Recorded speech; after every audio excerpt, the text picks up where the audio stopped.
Hello, welcome to TelecomTV. I'm talking with Brendan O'Reilly, who is the CTO of O2. Brendan, thanks for talking to us. Let's start with a moderately harder one at the beginning. Why is 5G so important to O2? The reason why 5G is so important to O2 is it's actually bigger than just O2. It's going to be a huge lever for UK PLC to deliver growth in the coming years, but also transform the way that we live and work in the UK.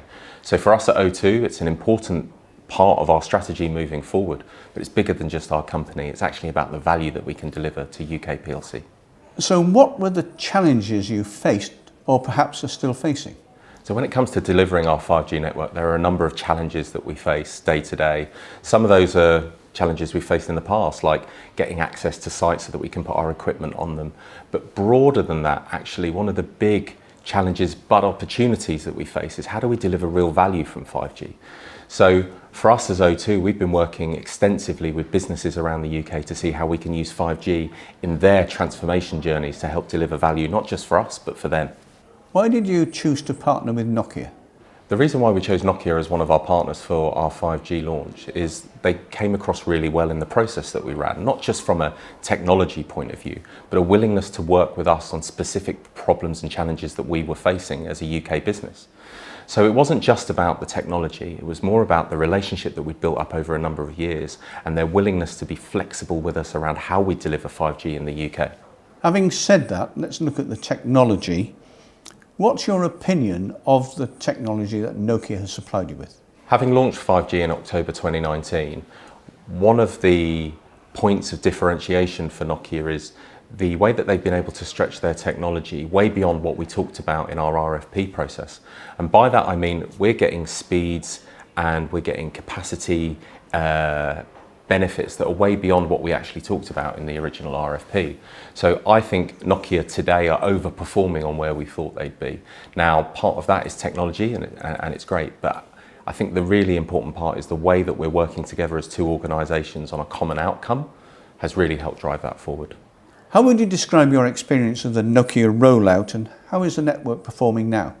So my experience of our initial rollout and ongoing performance with Nokia is probably twofold.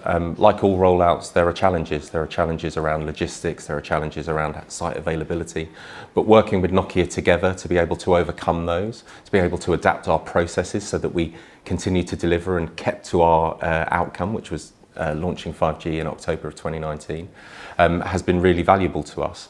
But going beyond that, the performance that we're seeing today from our Nokia product is way beyond where we thought we'd be.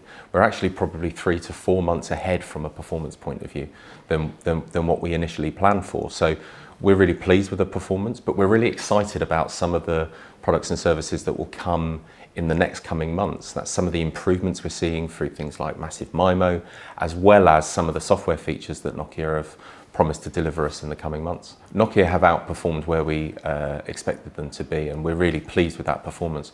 But as all operators, we're looking for that next step, and it's the continued evolution of 5G and how we can help to bring more services to our customers that's really exciting, and working with Nokia on what we're seeing, not just in the UK, but from around the world, and bringing that experience to our business in the UK is proving really valuable. How does Nokia fit into O2's future strategy? Nokia have been a foundation partner for us at O2 for a number of years, and I continue to see that evolving over time. Nokia have been a valuable partner, not just for 5G, but for 4G and 3G before it. It's that relationship that helps build the trust where two organisations can work together on really big launches like 5G. But moving beyond that, the knowledge they're bringing from Bell Labs and from some of the enterprise services, we're finding really valuable in help building our long-term strategic plan. Moving on, let's look at a really tricky one, the monetising of 5G. What use cases are you exploring at O2, and do you think there are any barriers to your potential success? The big question on everybody's lips is how do we monetise 5G? For us, it's looking at it in two folds. We have the world of today where we've got non-standalone 5G, which we're seeing as being able to deliver on the 5G customer experience for consumers. And we're really using that to deliver excellent capacity and performance in areas of high footfall like stadium, shopping centres, stations, etc. The next step of that is standalone, which we're still some time away from, but we can see coming up over the hill quite fast. And standalone at the end of 2020 into 2021 is where we'll really see the value for business. Now, whether that's through mobile edge computing and bringing content closer to the edge of the network so that businesses can use that more, or whether it's ultra reliable, low latency for some of the use cases like smart transportation or smart utility.